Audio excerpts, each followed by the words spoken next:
আশা করি তোমরা সবাই ভালো আছো। আমিও ভালো আছি, ঠিক আছে।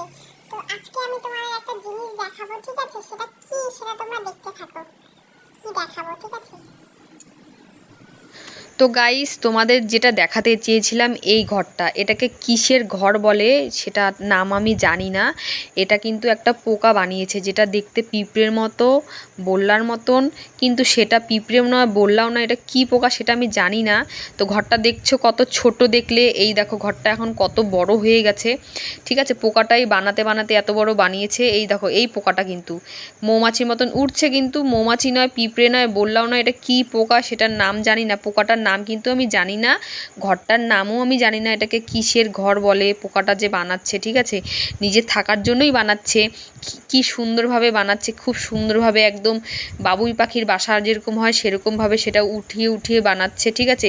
পুরোটা কিন্তু অনেক ছোট ছিল, আমি বসে বসে দেখলাম এতক্ষণ থেকে, তাই মনে হলো যে ভিডিওটা বানাই, তোমাদের সবার কাছে এই ভিডিওটা তুলে ধরি, ঠিক আছে।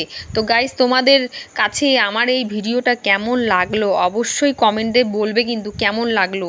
আর যদি ভিডিওটা ভালো লেগে থাকে অবশ্যই লাইক করো। কারণ কি, আমরা প্রত্যেকে যেমন নিজের জন্য ঘর তৈরি করি, তেমন পোকা মাকড়েরাও নিজের জন্য ঘর তৈরি করে।